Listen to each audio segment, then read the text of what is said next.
Hi hello friends, welcome back to MRL study studio ಚಾನಲ್ಗೆ ತಮಗೆಲ್ಲರಿಗೂ ಸ್ವಾಗತಿಸುತ್ತೆ. ಇವತ್ತಿನ ತರಗತಿಯಲ್ಲಿ HSTR ಪೇಪರ್ 1 ಪತ್ರಿಕೆ ಏನು ಬರುತ್ತಲ್ಲ ಆ ಒಂದು ಪತ್ರಿಕೆಯಲ್ಲಿ ಮನೋವಿಜ್ಞಾನ ಕೂಡ 25 ಮಾರ್ಕ್ಸಿಗೆ ಇರುತ್ತೆ. ಆ ಒಂದು ಸಿಲೆಬಸ್ ಮೇಲೆ ಇವತ್ತಿನ ತರಗತಿಯನ್ನು ನಾನು ಮಾಡ್ತಾಯಿದ್ದೀನಿ. ಈ ಹಿಂದೆ ನಾನು ದೈಹಿಕ ಶಿಕ್ಷಕ ನೇಮಕಾತಿಯಲ್ಲಿ ಕೂಡ ಸೈಕಾಲಜಿ ಅಂತ ವಿಷಯ ಇರುವುದರಿಂದ ಅಲ್ಲಿ ಕೂಡ ತರಗತಿಗಳನ್ನು ಮಾಡಿದ್ದೀನಿ. ಆದರೆ ಇಲ್ಲಿ GKಯಲ್ಲಿ ಬರೋದರಿಂದ ಇಲ್ಲಿ ಕೂಡ ನಾನು ತರಗತಿಗಳನ್ನು ಮಾಡ್ತಾಯಿದ್ದೀನಿ. ಅದಕ್ಕೋಸ್ಕರ ಯಾರನ್ನ ನಮ್ಮ ಚಾನಲ್ ಸಬ್ಸ್ಕ್ರೈಬ್ ಮಾಡ್ಕೊಂಡು ಚಾನಲ್ನ ಸಬ್ಸ್ಕ್ರೈಬ್ ಮಾಡಿಕೊಂಡು ವಿಡಿಯೋಗಳನ್ನು ವಾಚ್ ಮಾಡಿ ಅಂತ ಹೇಳ್ತಾ ಇವತ್ತಿನ ತರಗತಿಯನ್ನು ಪ್ರಾರಂಭಿಸೋಣ. ಮನೋವಿಜ್ಞಾನದ ಅರ್ಥ. ಮೊದಲಿಗೆ ಮನೋವಿಜ್ಞಾನದ ಅರ್ಥದ ಬಗ್ಗೆ ಕುರಿತು ತಿಳಿದುಕೊಳ್ಳೋಣ. ಮನೋವಿಜ್ಞಾನ ಎಂಬ ಪದವು ಗ್ರೀಕ್ ಭಾಷೆಯ ಸೈಕೆ ಮತ್ತು ಲೋಗಸ್ ಎಂಬ ಎರಡು ಪದಗಳಿಂದ ಬಂದಿದೆ. ಹಾಗಾದರೆ ಸೈಕೋ ಅಂದರೆ ಏನಂದರೆ ಆತ್ಮ ಅಂತ ಅರ್ಥ. ಹಾಗಾದರೆ ಲೋಗಸ್ ಅಂದರೆ ಏನಂದರೆ ಶಾಸ್ತ್ರ ಅಂತ ಅರ್ಥ. ಆತ್ಮದ ಕುರಿತು ಮಾಡುವಂತಹ ಅಧ್ಯಯನಕ್ಕೆ ಏನಂತೀವಿ ನಾವು ಸೈಕಾಲಜಿ ಅಂತ ಕರಿತೀವಿ ಅಂತೇಳಿ ಈ ಒಂದು ಪದಗಳ ಅರ್ಥ ನಮಗೆ ತಿಳಿದು ಬರ್ತೈತೆ. ಹಾಗಾದರೆ ಪದ ಉತ್ಪತ್ತಿಯ ಪ್ರಕಾರ ಮನೋವಿಜ್ಞಾನ ಅಂದರೆ ಏನು ಅಂತಂದರೆ ಆತ್ಮದ ಅಧ್ಯಯನ ಅಂತ ಅರ್ಥ. ಮನೋವಿಜ್ಞಾನ ಎಂಬ ಪದವನ್ನು ನಾವು ಇಂಗ್ಲೀಷ್ನಲ್ಲಿ ಸೈಕಾಲಜಿ ಅಂತೇಳಿ ಕರಿತೀವಿ. ಮನೋವಿಜ್ಞಾನ ಎಂಬ ಪದವನ್ನು ಮೊದಲ ಬಾರಿಗೆ ಬಳಸಿದವರು ಯಾರಂದರೆ ರುಡಾಲ್ಫ್ ಗೇಕ್ಲೆ ಅವರು. ಮನೋವಿಜ್ಞಾನ ಎರಡು ಮೂಲಗಳಿಂದ ಉಗಮವಾಗಿದೆ. ಆ ಎರಡು ಮೂಲಗಳು ಯಾವಂತ ಕೇಳಿದರೆ ಒಂದು ತತ್ವಶಾಸ್ತ್ರ, ಇನ್ನೊಂದು ವಿಜ್ಞಾನ.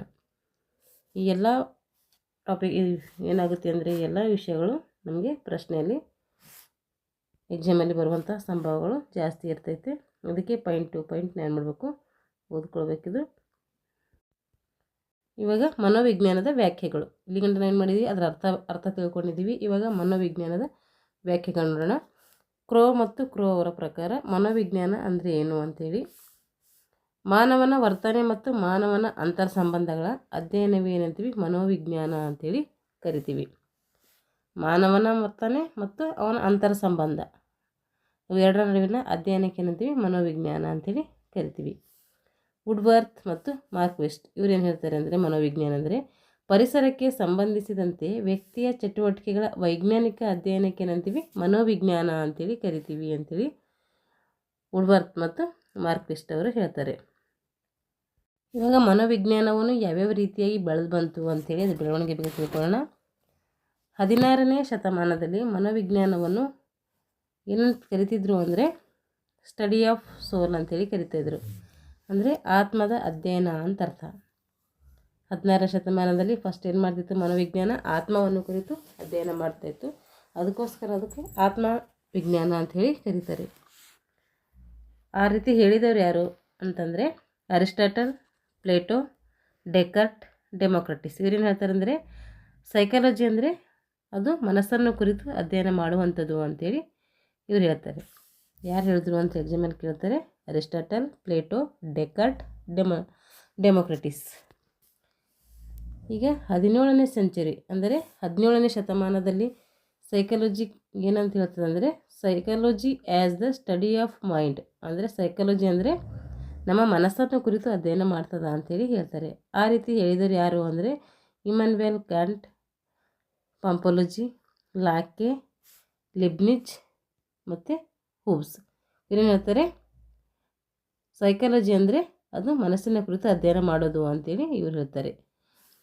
ಹಾಗೆ 19ನೇ ಶತಮಾನದಲ್ಲಿ ಏನು ಹೇಳ್ತಾರೆ ಅಂದರೆ psychology is the science of consciousness. ಅಂದರೆ ಪ್ರಜ್ಞೆ ವ್ಯವಸ್ಥೆ ಅಧ್ಯಯನವಾಗಿದೆ ಅಂತೇಳಿ 19ನೇ ಶತಮಾನದಲ್ಲಿ ಸೈಕಾಲಜಿ ಕುರಿತು ಹೇಳ್ತಾರೆ. ಆ ರೀತಿ ಪ್ರಜ್ಞೆ ವ್ಯವಸ್ಥೆ ಅಧ್ಯಯನವಾಗಿದೆ ಸೈಕಾಲಜಿ ಅಂತ ಹೇಳಿದವರು ಯಾರಂದರೆ William Wundt, William James, Titchener, ವ್ಯೂಸ್, ಸುಲ್ಲೆ. ಇವರೇನು ಹೇಳ್ತಾರೆ ಅಂದರೆ ಸೈಕಾಲಜಿ ಇದೊಂದು ಏನಾಗಿದೆ ಅಂದರೆ ಪ್ರಜ್ಞೆಯ ಕುರಿತು ಅಧ್ಯಯನವಾಗಿದೆ ಅಂತೇಳಿ ಹೇಳ್ತಾರೆ. ಅಂದರೆ ಪ್ರಜ್ಞೆ ವ್ಯವಸ್ಥೆಯ ಕುರಿತು ಅಧ್ಯಯನ ಮಾಡ್ತದ ಅಂಥೇಳಿ ಈ ಒಂದು ತತ್ವಜ್ಞಾನಿಗಳು ಅಥವಾ ಸೈಕಾಲಜಿಸ್ಟ್ಗಳು ಹೇಳ್ತಾರೆ. ಹಾಗೆ 20ನೇ ಶತಮಾನದಲ್ಲಿ ಏನು ಹೇಳ್ತಾರೆ ಅಂದರೆ psychology as A science of behaviour. ಅಂದರೆ ಸೈಕಾಲಜಿ ಅಂದರೆ ಅದು ವರ್ತನೆಯ ಅಧ್ಯಯನವಾಗಿದೆ ಅಂಥೇಳಿ 20ನೇ ಶತಮಾನದಲ್ಲಿ ಹೇಳ್ತಾರೆ. ಆ ರೀತಿ ಹೇಳಿದರೆ ಯಾರು ಅಂದರೆ JB Watson, William McDougall, WB Pillsbury. JB Watson ಆಗಿರ್ಬೋದು, ವಿಲಿಯಂ ಮ್ಯಾಕ್ಸ್ಡೂಗಲ್ ಆಗಿರ್ಬೋದು ಮತ್ತು WB ಪಿಲ್ಸ್ಬರಿ. ಇವರು ಹೇಳ್ತಾರೆ ಅಂದರೆ ಮನೋವಿಜ್ಞಾನ ವರ್ತನೆಯ ಕುರಿತು ಅಧ್ಯಯನವಾಗಿದೆ ಅಂತ ಹೇಳ್ತಾರೆ. ಈಗ ಪ್ರೆಸೆಂಟ್ ಏನು ಹೇಳ್ತೀವಿ ಅಂದರೆ ಈ ಆಧುನಿಕ ಕಾಲದಲ್ಲಿ ಮನೋವಿಜ್ಞಾನ ಅಂದರೆ ಅದು ವರ್ತನೆಯ ಅಧ್ಯಯನ ಅಂತೇಳಿ ಹೇಳ್ತೀವಿ. ಇವಾಗ ಮನೋವಿಜ್ಞಾನದ ಬೆಳವಣಿಗೆಯಲ್ಲಿ ಕೆಲವು ಮೈಲುಗಳು ಅಂದರೆ ಕೆಲವು ಇತಿಹಾಸಗಳಿದ್ದಾವೆ. ಏನು ಸಾಧನೆ ಮಾಡ್ತೀವಿ ಇಲ್ಲಿ ಗಂಟ ಅಂಥೇಳಿ ಅದ್ರ ಬಗ್ಗೆ ತಿಳ್ಕೊಳ್ಳೋಣ. 1879ರಲ್ಲಿ ಜರ್ಮನಿಯಲ್ಲಿ ಲಿಪ್ಜಿಂಗ್ ಮೊಟ್ಟ ಮೊದಲ ಪ್ರಯೋಗಶಾಲೆ ಸ್ಥಾಪನೆಯಾಗ್ತದೆ. ಅದು ಸ್ಥಾಪನೆ ಮಾಡಿದವರು ಯಾರು ಅಂದರೆ ವಿಲಿಯಂ ಊಂಟ್ ಅವರು. ಇದು ಮೊಟ್ಟ ಮೊದಲ ಪ್ರಯೋಗಶಾಲೆ ಜರ್ಮನಿಯಲ್ಲಿ ಆಗ್ತೈತೆ, ಲಿಪ್ಜಿಂಗ್ ಎಂಬಲ್ಲಿ 1879. ಟಿ ಇವೆಲ್ಲ ಕ್ವಶನ್ ಹಲವಾರು ಬರೆಯಾಗಿದ್ದಾವೆ, ನೆನ್ಪಿಟ್ಕೊಳ್ಬೇಕು ನಾವು. 1890ರಲ್ಲಿ ವಿಲಿಯಂ ಜೇಮ್ಸ್ ಮನೋವಿಜ್ಞಾನದ ತತ್ವಗಳು ಅಂದರೆ ಪ್ರಿನ್ಸಿಪಲ್ ಆಫ್ ಸೈಕಾಲಜಿ ಎಂಬ ಪುಸ್ತಕ ಬರೀತಾರೆ. ಯಾರು ಬರೆದ್ರು? ವಿಲಿಯಂ ಜೇಮ್ಸ್ ಅವರು. ಏನಂತ ಬರೀತಾರೆ ಇವರು? ಪ್ರಿನ್ಸಿಪಲ್ಸ್ ಆಫ್ ಸೈಕಾಲಜಿ ಎಂಬ ಪುಸ್ತಕವನ್ನು ಬರೀತಾರೆ. 1895ರಲ್ಲಿ ರಚನಾವಾದ ಮನೋವಿಜ್ಞಾನ ಒಂದು ಅಂಗವಾಗಿ ರೂಪುಗೊಂಡಿತು. 1895ರಲ್ಲಿ ರಚನಾವಾದ ಮನೋವಿಜ್ಞಾನ ಎಂಬುದೊಂದು ಸೈಕಾಲಜಿಯ ಒಂದು ಭಾಗವಾಗಿತ್ತು ಅಂತ ಅರ್ಥ. ಇದು 1916ರಲ್ಲಿ ಭಾರತದ ಕೋಲ್ಕತ್ತಾ ವಿಶ್ವವಿದ್ಯಾಲಯದಲ್ಲಿ ಪ್ರಥಮ ಬಾರಿಗೆ ಮನೋವಿಜ್ಞಾನ ವಿಭಾಗ ಏನಾಯಿತು? ಆರಂಭವಾಯಿತು. 1916ರಲ್ಲಿ ಭಾರತದ ಕೋಲ್ಕತ್ತಾದಲ್ಲಿ ಪ್ರಥಮ ಬಾರಿಗೆ ಏನಾಯಿತು? ಮನೋವಿಜ್ಞಾನ ವಿಭಾಗ ಪ್ರಾರಂಭ ಆಯಿತು. 1924ರಲ್ಲಿ ವ್ಯಾಟ್ಸನ್ ಏನು ಮಾಡ್ತಾನೆ ಅಂದರೆ ವರ್ತನವಾದ ಎಂಬ ಗ್ರಂಥವನ್ನು ಬರೀತಾನೆ. ಎಷ್ಟರಲ್ಲಿ? 1924ರಲ್ಲಿ. ವರ್ತನವಾದ ಎಂಬ ಗ್ರಂಥವನ್ನು ಬರೆದವರು ಯಾರಂದರೆ ಅದು ವ್ಯಾಟ್ಸನ್ ಅವರು. 1928ರಲ್ಲಿ ಎನ್ ಸೇನಗುಪ್ತ ಮತ್ತು ರಾಧಾಕಮಲ್ ಮುಖರ್ಜಿ ಇವರೇನು ಮಾಡ್ತಾರೆ ಅಂದರೆ ಸಾಮಾಜಿಕ ಮನೋವಿಜ್ಞಾನ ಎಂಬ ಪುಸ್ತಕವನ್ನು ಬರೀತಾರೆ. ಎನ್ ಸೇನಗುಪ್ತ ಮತ್ತು ರಾಧಾಕಮಲ್ ಏನು ಮಾಡ್ತಾರೆ? ಇವರು ಸಾಮಾಜಿಕ ಮನೋವಿಜ್ಞಾನ ಎಂಬ ಪುಸ್ತಕವನ್ನು ಬರೀತಾರೆ. 1951ರಲ್ಲಿ ಮಾನವತಾವಾದಿ ಕಾರ್ಲ್ ರೋಜರ್ಸ್ ಅವರು ಏನು ಮಾಡ್ತಾರೆ? ಕಕ್ಷಿ ಕೇಂದ್ರಿತ ಚಿಕಿತ್ಸಾ ವಿಧಾನವನ್ನು ಪ್ರಕಟಿಸ್ತಾರೆ. ಎಷ್ಟರಲ್ಲಿ? 1951ರಲ್ಲಿ ಮಾನವತಾವಾದಿಯಾದಂತಹ ಕಾರ್ಲ್ ರೋಜರ್ಸ್ ಏನು ಮಾಡ್ತಾರೆ? ಕಕ್ಷಿ ಕೇಂದ್ರಿತ ಸಿದ್ಧಾಂತ ಅಥವಾ ಚಿಕಿತ್ಸಾ ವಿಧಾನವನ್ನು ಏನು ಮಾಡ್ತಾರೆ? ಪ್ರಕಟಣೆ ಮಾಡ್ತಾರೆ.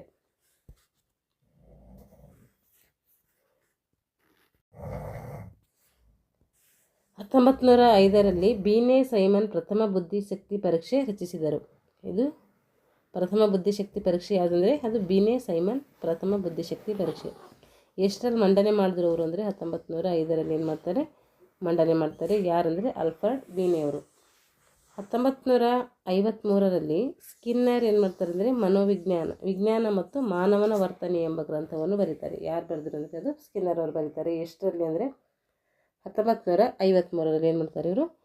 ವಿಜ್ಞಾನ ಮತ್ತು ಮಾನವನ ವರ್ತನೆ ಎಂಬ ಗ್ರಂಥವನ್ನು ಬರೀತಾರೆ. 1925ರಲ್ಲಿ ಭಾರತೀಯ ಮನೋವಿಜ್ಞಾನ ಸಂಸ್ಥೆ ಏನಾಯಿತು? ಪ್ರಾರಂಭ ಆಯಿತು. ಭಾರತೀಯ ಮನೋವಿಜ್ಞಾನ ಸಂಸ್ಥೆ ಎಷ್ಟರಲ್ಲಿ ಪ್ರಾರಂಭ ಆಯಿತು ಅಂದರೆ ಅದು 1925ರಲ್ಲಿ. ಭಾರತೀಯ ಮನೋವಿಜ್ಞಾನ ಪತ್ರಿಕೆ ಏನಾಯಿತು? ಪ್ರಾರಂಭ ಆಯಿತು. ಅದೇ ವರ್ಷ 1925ರಲ್ಲಿ ಏನಾಗುತ್ತೆ? ಭಾರತೀಯ ಮನೋವಿಜ್ಞಾನ ಸಂಸ್ಥೆ ಕೂಡ ಪ್ರಾರಂಭ ಆಗುತ್ತೆ ಮತ್ತು ಭಾರತೀಯ ಮನೋವಿಜ್ಞಾನ ಪತ್ರಿಕೆ ಕೂಡ 1925ರಲ್ಲಿ ಪ್ರಾರಂಭ ಆಗ್ತೈತಿ. 1962ರಲ್ಲಿ ಭಾರತದಲ್ಲಿ ಅನ್ವಯಿಕ ಮನೋವಿಜ್ಞಾನ ಅಕಾಡೆಮಿ ಸ್ಥಾಪನೆಯಾಯಿತು. ಎಷ್ಟರಲ್ಲಿ? 1962ರಲ್ಲಿ ಭಾರತದಲ್ಲಿ ಅನ್ವಯಿಕ ಮನೋವಿಜ್ಞಾನ ಅಕಾಡೆಮಿ ಏನಾಗುತ್ತೆ? ಸ್ಥಾಪನೆ ಆಗ್ತೈತೆ. ವುಡ್ವರ್ತ್ ಅವರು ಏನು ಹೇಳ್ತಾರೆ ಅಂದರೆ ಮನೋವಿಜ್ಞಾನವು ಮೊದಲು ತನ್ನ ಆತ್ಮವನ್ನು ಕಳೆದುಕೊಂಡಿತು. ಮನೋವಿಜ್ಞಾನ ನಾವು 4 ಹಂತಗಳ ಅಧ್ಯಯನ ಮಾಡ್ತೀವಿ: ಆತ್ಮ, ಮನಸ್ಸು, ಪ್ರಜ್ಞೆ ಮತ್ತು ವರ್ತನೆ. ಈ ರೀತಿ ಹಂತ ಹಂತವಾಗಿ ಏನು ಮಾಡ್ತೀವಿ? ಮನೋವಿಜ್ಞಾನವನ್ನು ಅಧ್ಯಯನ ಮಾಡ್ತೀವಿ ಅಂತ ಹಿಂದೆ ತಿಳ್ಕೊಂಡ್ವಿ. ಇವಾಗ ಮನೋವಿಜ್ಞಾನ ಮೊದಲು ಏನು ಮಾಡ್ತು? ತನ್ನ ಆತ್ಮವನ್ನು ಕಳೆದುಕೊಂಡಿತ್ತು, ಆನಂತರ ಮನಸ್ಸನ್ನು ಕಳೆದುಕೊಳ್ಳಿತು, ಆಮೇಲೆ ಪ್ರಜ್ಞೆಯನ್ನು ಕೂಡ ಕಳೆದುಕೊಳ್ಳಿತು. ಆದರೆ ಅದು ಇವಾಗ ಏನಾಗಿದೆ ಅಂದರೆ ವರ್ತನೆಯ ಅಧ್ಯಯನವಾಗಿದೆ ಅಂತೇಳಿ ಯಾರು ಹೇಳ್ತಾರೆ ಅಂದರೆ ಅದು ವುಡ್ವರ್ತ್ ಅವರು ಹೇಳ್ತಾರೆ. ಇದು ಇಂಪಾರ್ಟೆಂಟು, ಎಕ್ಸಾಮಲ್ಲೆಲ್ಲ ಕೇಳಿದ್ದಾರೆ, ನೆನ್ಪಿಟ್ಕೊಳ್ಬೇಕು. ಇವಾಗ ವ್ಯಾಟ್ಸನ್ ಏನು ಹೇಳ್ತಾರೆ ಅಂದರೆ ಎಲ್ಲಿವರೆಗೂ ಮನೋವಿಜ್ಞಾನ ಮನಸ್ಸನ್ನು ಕುರಿತು ಅಧ್ಯಯನ ಮಾಡ್ತದೋ ಅಲ್ಲಿವರೆಗೂ ಅದು ವಿಜ್ಞಾನವಾಗಲು ಸಾಧ್ಯ ಇಲ್ಲ ಅಂತ ಹೇಳ್ತಾರೆ. ಎಲ್ಲಿವರೆಗೂ ಮನೋವಿಜ್ಞಾನ ಮನಸ್ಸನ್ನು ಅಂದರೆ ಮನಸ್ಸಿನ ಮೇಲೆ ಅಧ್ಯಯನ ಮಾಡ್ತದೋ ಅದು ಅಲ್ಲಿವರೆಗೂ ಏನಾಗಲ್ಲ, ಅದು ಒಂದು ವಿಜ್ಞಾನವಾಗಿದೆ ಅಂತೇಳಿ ಹೇಳಲು ಸಾಧ್ಯ ಇಲ್ಲ ಅಂತೇಳಿ ಯಾರು ಹೇಳ್ತಾರೆ ಅಂದರೆ ಅದು ವ್ಯಾಟ್ಸನ್ ಅವರು ಹೇಳ್ತಾರೆ. ಹಾಗಾದರೆ ಪ್ರಜ್ಞಾನುಭವ ಅಂದರೆ ಏನು ಅಂದರೆ ನಮ್ಮ ಪರಿಸರದ ಮತ್ತು ಮಾನಸಿಕ ಪ್ರಕ್ರಿಯೆಗಳ ಅರಿವಿಗೆ ಏನಂತೀವಿ? ಪ್ರಜ್ಞಾನುಭವ ಅಂತೇಳಿ ಕರಿತೀವಿ. ಇದು ಕೂಡ ಇಂಪಾರ್ಟೆಂಟು. ಇವಾಗ ಮನೋವಿಜ್ಞಾನದ ಕ್ಷೇತ್ರಗಳು ಅಂದರೆ ಮನೋವಿಜ್ಞಾನದಲ್ಲಿ ಯಾವ್ಯಾವ ವಿಭಾಗದಲ್ಲಿ ನಾವು ಮನೋವಿಜ್ಞಾನವನ್ನು ಅಧ್ಯಯನ ಮಾಡ್ತೀವಿ ಅಂತ ಅರ್ಥ. ಇದು ಸಾಮಾನ್ಯ ಮನೋವಿಜ್ಞಾನ, ಮತ್ತು ವಿಕಾಸ ಮನೋವಿಜ್ಞಾನ, ಸಾಮಾಜಿಕ ಮನೋವಿಜ್ಞಾನ, ಅಪಸಾಮಾನ್ಯ ಮನೋವಿಜ್ಞಾನ, ಪ್ರಾಣಿ ಮನೋವಿಜ್ಞಾನ, ಚಿಕಿತ್ಸಾ ಮನೋವಿಜ್ಞಾನ ಅಥವಾ ನೈದಾನಿಕ ಮನೋವಿಜ್ಞಾನ ಅಂತ ಕರಿತೀವಿ. ಇದಕ್ಕೆ ಶೈಕ್ಷಣಿಕ ಮನೋವಿಜ್ಞಾನ, ಕೈಗಾರಿಕಾ ಮನೋವಿಜ್ಞಾನ, ಸೈನಿಕ ಮನೋವಿಜ್ಞಾನ, ಆಪ್ತ ಸಲಹೆ ಮನೋವಿಜ್ಞಾನ. ಈ ರೀತಿ ಮನೋವಿಜ್ಞಾನವನ್ನು ಬೇರೆ ಬೇರೆ ಕ್ಷೇತ್ರಗಳಲ್ಲಿ ಏನು ಮಾಡ್ತೀವಿ, ಅಧ್ಯಯನವನ್ನು ಮಾಡ್ತೀವಿ. ಹಾಗಾದರೆ ಶೈಕ್ಷಣಿಕ ಮನೋವಿಜ್ಞಾನ ಅಂದರೆ ಏನು ಅಂದರೆ ಶೈಕ್ಷಣಿಕ ಪ್ರಕ್ರಿಯೆಯ ತಾತ್ವಿಕ ಮತ್ತು ಕ್ರಿಯಾತ್ಮಕ ಸ್ವರೂಪವನ್ನು ಅರ್ಥ ಮಾಡಿಕೊಳ್ಳಲು ಶಿಕ್ಷಕರು ಮತ್ತು ಶಿಕ್ಷಣ ಪ್ರಕ್ರಿಯೆಯಲ್ಲಿ ತೊಡಗಿರೋರಿಗೆ ಸಹಾಯ ಮಾಡುವಂಥ ಒಂದು ವಿಜ್ಞಾನಕ್ಕೆ ಏನಂತೀವಿ ನಾವು ಮನೋವಿಜ್ಞಾನ ಅಂತೇಳಿ ಕರಿತೀವಿ. ಇವಾಗ ಶೈಕ್ಷಣಿಕ ಮನೋವಿಜ್ಞಾನದ ಕುರಿತು ವ್ಯಾಖ್ಯೆಗಳು. ಸ್ಕಿನ್ನರ್ ಏನು ಹೇಳ್ತಾರೆ, ಶೈಕ್ಷಣಿಕ ಮನೋವಿಜ್ಞಾನ ಅಂದರೆ ಏನಂದರೆ ಬೋಧನೆ ಮತ್ತು ಕಲಿಕಾ ಪ್ರಕ್ರಿಯೆಗೆ ಸಂಬಂಧಿಸಿದಂಥ ಮನೋವಿಜ್ಞಾನದ ಶಾಖೆಗೆ ಏನಂತೀವಿ ನಾವು ಶೈಕ್ಷಣಿಕ ಮನೋವಿಜ್ಞಾನ ಅಂತೇಳಿ ಕರಿತೀವಿ. ಪೀಲಿ ಅವ್ರು ಏನು ಹೇಳ್ತಾರೆ ಅಂದರೆ ಶಿಕ್ಷಣವನ್ನು ವೈಜ್ಞಾನಿಕವಾಗಿ ಅಧ್ಯಯನ ಮಾಡುವಂಥ ಶಾಸ್ತ್ರಕ್ಕೆ ಏನಂತ ಕರಿತೀವಿ, ಮನೋವಿಜ್ಞಾನ ಅಂತೇಳಿ ಕರಿತೀವಿ. ಕ್ರೋ ಮತ್ತು ಕ್ರೋವರು ವ್ಯಕ್ತಿ ಹುಟ್ಟಿನಿಂದ ಮುಪ್ಪಾವಸ್ಥೆವರೆಗೆ ಕಲಿಕಾ ಅನುಭವಗಳನ್ನು ವೈಜ್ಞಾನಿಕವಾಗಿ ವಿವರಿಸುವಂಥ ವಿಜ್ಞಾನದ ಶಾಖೆಗೆ ಏನಂತ ಕರಿತೀವಿ, ಮನೋವಿಜ್ಞಾನ ಅಂತೇಳಿ ಕರಿತೀವಿ ಅಂತೇಳಿ ಈ ಶೈಕ್ಷಣಿಕ ಮನೋವಿಜ್ಞಾನದ ಕುರಿತು ಏನು ಮಾಡ್ತಾರೆ, ವ್ಯಾಖ್ಯೆಗಳನ್ನು ಇವರೆಲ್ಲ ನೀಡ್ತಾರೆ. ಈಗ ಮಾನಸಿಕ ಪ್ರಕ್ರಿಯೆಗಳು ಅಂದರೆ ಏನು ಅಂತಂದರೆ ಆಲೋಚನೆ, ಅರಿವು, ಗ್ರಹಿಕೆ, ನೆನಪು ಹಾಗೂ ಗಮನ ಹರಿಸುವಿಕೆ ಏನಿರ್ತದೆ ಒಳಗೊಂಡಿರ್ತದೆ. ಮಾನಸಿಕ ಪ್ರಕ್ರಿಯೆ ಏನೇನು ಒಳಗೊಂಡಿದೆ ಅಂದರೆ ಆಲೋಚನೆ ಒಳಗೊಂಡಿದೆ, ಅರಿವು ಒಳಗೊಂಡಿದೆ, ಗ್ರಹಿಕೆ, ನೆನಪು ಹಾಗೂ ಗಮನ ಹರಿಸುವಿಕೆ. ಇವೆಲ್ಲ ಅಂಶಗಳೇನು ಮಾಡಿದೆ ಈ ಮಾನಸಿಕ ಪ್ರಕ್ರಿಯೆ ಒಳಗೊಂಡಿದೆ. ಮನೋವಿಜ್ಞಾನದ ಮೂಲ ಉದ್ದೇಶ ಏನೆಂದರೆ ಜನ ವಿಮರ್ಶಾತ್ಮಕವಾಗಿ ಯೋಚಿಸುವ ಮತ್ತು ತಮ್ಮ ವೃತ್ತಿಯನ್ನು ಹೆಚ್ಚು ಸಮರ್ಪಕವಾಗಿ ನಿರ್ವಹಿಸಲು ತರಬೇತಿ ನೀಡುವುದಕ್ಕೆ ಏನಾಗಿದೆ ಮನೋವಿಜ್ಞಾನ ಮೂಲ ಉದ್ದೇಶವನ್ನು ಹೊಂದಿದೆ. ಅಂದರೆ ಜನರು ಏನು ಮಾಡಬೇಕಂದ್ರೆ ವಿಮರ್ಶಾತ್ಮಕವಾಗಿ ಯೋಚನೆ ಮಾಡಬೇಕು, ತಮ್ಮ ವೃತ್ತಿಯಲ್ಲಿ ಹೆಚ್ಚು ಏನಾಗಿರಬೇಕಂದ್ರೆ ಸಮರ್ಥವಾಗಿ ಬಳಸ್ಕೊಳ್ಬೇಕು, ಆ ವೃತ್ತಿಯನ್ನು ಏನು ಮಾಡಬೇಕಂದ್ರೆ ಸಮರ್ಥವಾಗಿ ನಿರ್ವಹಿಸಿ ಉತ್ತಮ ರೀತಿಯಲ್ಲಿ ಏನು ಮಾಡಬೇಕಂದ್ರೆ ಶಿಕ್ಷಣ ನೀಡಬೇಕು ಅನ್ನೋದ್ರ ಏನಾಗುತ್ತೆ ಮನೋವಿಜ್ಞಾನದ ಉದ್ದೇಶವಾಗಿರ್ತೈತೆ. ಈಗ ಕೇಳ್ತಾರೆ ಮನೋವಿಜ್ಞಾನ ಶೈಕ್ಷಣಿಕ ಮನೋವಿಜ್ಞಾನ ಯಾವ ಶಾಖೆಯಲ್ಲಿ ಬರ್ತದೆ ಅಂತ ಕೇಳಿದ್ರೆ ಅದು ಅನ್ವಯಿಕ ಶಾಖೆಯಲ್ಲಿ ಬರ್ತೈತೆ. ಇದನ್ನು ನೆನ್ಪಿಟ್ಕೊಳ್ಬೇಕು. ಇವಾಗ ಶೈಕ್ಷಣಿಕ ಮನೋವಿಜ್ಞಾನದ ವ್ಯಾಪ್ತಿ ಅಂದ್ರೇನು, ಎಲ್ಲೆಲ್ಲಿ ಹರಡ್ಕೊಂಡಿದೆ ಅದು ಅಂತೇಳಿ. ವಿದ್ಯಾರ್ಥಿಯಲ್ಲಿ ಏನಿದೆ ಶೈಕ್ಷಣಿಕ ಮನೋವಿಜ್ಞಾನ ವಿದ್ಯಾರ್ಥಿಯ ಕುರಿತು ಅಧ್ಯಯನ ಮಾಡುತ್ತದೆ. ಹಾಗೆ ಕಲಿಕಾ ಪ್ರಕ್ರಿಯೆ ಯಾವ ರೀತಿಯಾಗಿ ನಡಿಬೇಕು ಅಲ್ಲಿ ಕೂಡ ಏನು ಮಾಡ್ತದೆ ಮನೋವಿಜ್ಞಾನ ಒಳಗೊಂಡಿದೆ. ಅಂದರೆ ಕಲಿಕಾ ಪ್ರಕ್ರಿಯೆ ವಿದ್ಯಾರ್ಥಿ, ಶಿಕ್ಷಕ ಮತ್ತು ಪಠ್ಯಪುಸ್ತಕ ಈ ಮೂರರ ಮೇಲೆ ಏನಾಗುತ್ತೆ ಅದು ಒಂದು ಕಲಿಕೆ ಆಗ್ತೈತೆ ಅಂತೇಳಿ ಹೇಳ್ತೈತೆ. ಹಾಗೆ ಕಲಿಕಾ ಸನ್ನಿವೇಶ, ಮಗು ಕಲಿಬೇಕಾದ್ರೆ ಯಾವ ರೀತಿ ಸನ್ನಿವೇಶನ ಒದಗಿಸಬೇಕು ಅನ್ನೋದು ಕೂಡ ಅಲ್ಲಿ ಮನೋವಿಜ್ಞಾನ ಏನಾಗುತ್ತೆ ಹೆಲ್ಪ್ ಆಗ್ತೈತೆ. ಹಾಗೂ ಬೋಧನೆಯ ಸನ್ನಿವೇಶ, ಶಿಕ್ಷಕರಾದವರು ಯಾವ ರೀತಿ ಬೋಧನೆ ಮಾಡಬೇಕು, ಯಾವ ಸನ್ನಿವೇಶದಲ್ಲಿ ಮಾಡಬೇಕು ಅಲ್ಲಿ ಕೂಡ ಏನಾಗಿರುತ್ತೆ ಮನೋವಿಜ್ಞಾನ ತನ್ನ ವ್ಯಾಪ್ತಿಯನ್ನು ಹೊಂದಿರ್ತೈತಿ. ಹಾಗೆ ಕಲಿಕೆಯ ಮೌಲ್ಯಮಾಪನ, ಮಕ್ಕಳಿಗೆ ಶಿಕ್ಷಕರು ಕಲಿಸಿದ ನಂತರ ಯಾವ ರೀತಿ ಕಲಿಕೆ ಆಗಿದೆ ಅಂತೇಳಿ ಮೌಲ್ಯಮಾಪನ ಮಾಡಬೇಕಾದ್ರೆ ಎಲ್ಲಿಂದ ಬೇಕು ನಮಗೆ ಶೈಕ್ಷಣಿಕ ಮನೋವಿಜ್ಞಾನ ಬೇಕು. ಇವಾಗ ಶೈಕ್ಷಣಿಕ ಮನೋವಿಜ್ಞಾನದ ಅಧ್ಯಯನದ ಗುರಿಗಳು ಯಾವ್ಯಾವ ಗುರಿಗಳನ್ನು ಈ ಮನೋವಿಜ್ಞಾನ ಹೊಂದಿದೆ ಅಂತೇಳಿ: ವರ್ಣನೆ, ಮುನ್ನರಿವು, ವಿವರಣೆ, ನಿಯಂತ್ರಣ, ಅನ್ವಯ. ಇವೇನು 5 ಗುರಿಗಳನ್ನು ಹೊಂದಿದೆ ಯಾವುದು ಮನೋವಿಜ್ಞಾನ.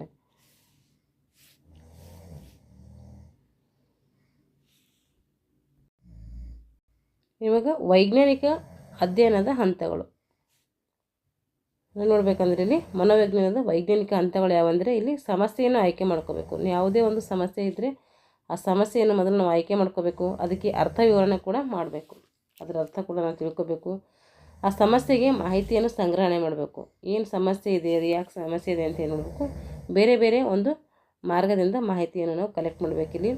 ಆಮೇಲೆ ನಾವು ಒಂದು ನಿರ್ಧಾರಕ್ಕೆ ಬರಬೇಕು. ಆ ಸಾರಾಂಶದ ಮೇಲೆ, ಆ ಸಮಸ್ಯೆಯ ಮೇಲೆ ನಾವು ಮಾಹಿತಿ ಸಂಗ್ರಹಣೆ ಮಾಡಿದ ಮೇಲೆ ನಾವು ಒಂದು ನಿರ್ಧಾರವನ್ನು ಮಾಡಬೇಕಿಲ್ಲಿ. ಆ ನಿರ್ಧಾರ ಏನು ಮಾಡಬೇಕು, ಪುಷ್ಟೀಕರಿಸುವುದು. ಆ ಸಾರಾಂಶ ಏನಿದೆ ಅಂತ ಹೇಳಿದ್ರೆ ಏನು ಮಾಡಬೇಕು, ಪುಷ್ಟೀಕರಣ ನೀಡಬೇಕು. ವಸ್ತುನಿಷ್ಠತೆ ಎಂದರೆ 2 ಅಥವಾ 2ಕ್ಕಿಂತ ಹೆಚ್ಚು ವ್ಯಕ್ತಿಗಳು ಒಂದೇ ಬಗೆಯ ಸ್ವತಂತ್ರವಾಗಿ ಏಕಕಾಲದಲ್ಲಿ ಅಧ್ಯಯನ ಮಾಡೋದಕ್ಕೆ ಏನಂತೀವಿ ವ್ಯಕ್ತಿನಿಷ್ಠತೆ ಅಂತೇಳಿ ಕರಿತೀವಿ, ವಸ್ತುನಿಷ್ಠತೆ ಅಂತ ಕರಿತೀವಿ. ಇಲ್ಲಾಂದರೆ ಯಾವುದೇ ರೀತಿಯಂಥ ವ್ಯಕ್ತಿನಿಷ್ಠವಾಗಿರೋದಿಲ್ಲ. ಯಾವುದೇ ಇಲ್ಲಿ ವ್ಯಕ್ತಿಗೆ ಪ್ರಾಮುಖ್ಯತೆ ಕೊಡದೆ ಕಾಂಟ್ಯಾಕ್ಟಿಗೆ ಏನು ಮಾಡ್ತಾರೆ, ಪ್ರಾಮುಖ್ಯತೆ ಕೊಡ್ತಾರೆ.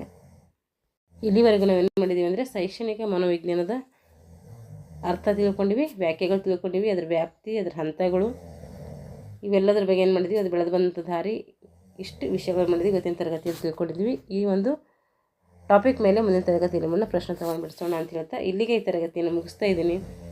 ಯಾರೆಲ್ಲ ಪೇಪರ್ 1 HSTR ಹಾಗೆ ದೈಹಿಕ ಶಿಕ್ಷಣ ಶಿಕ್ಷಕರ ನೇಮಕಾತಿಗೆ ಯಾರು ಪೂರ್ವ ಸಿದ್ಧತೆಯನ್ನು ಮಾಡ್ಕೊತಿದ್ದಾರೋ ಅವರು ಈ ಒಂದು ತರಗತಿಗಳನ್ನು ಬಳಸ್ಕೊಳ್ಳಿ. ಈ ತರಗತಿಗಳು GKಕ್ಕಿಂತ ನಮಗೆ ದೈಹಿಕ ಶಿಕ್ಷಣ ಎರಡರಲ್ಲಿ ಕೂಡ ಇಂಪಾರ್ಟೆಂಟ್ ಇರೋದರಿಂದ ನಾನು ಇನ್ನೊಂದು ಸರಿ ತರಗತಿಗಳನ್ನು ಮಾಡ್ತಾಯಿದ್ದೀನಿ. ಅದಕ್ಕೋಸ್ಕರ ಯಾರೆಲ್ಲ ಒಂದು ಎಕ್ಸಾಮ್ಗೆ ಪ್ರಿಪ್ರೇಷನ್ ಮಾಡ್ತಾಯಿದ್ದಾರೋ ಅವರು ಈ ತರಗತಿಯನ್ನು ಬಳಸ್ಕೊಳ್ಳಿ ಅಂತ ಹೇಳ್ತಾ ಇಲ್ಲಿಗೆ ಈ ತರಗತಿಯನ್ನು ಮುಗಿಸ್ತಾ ಇದ್ದೀನಿ. Thanks for watching all.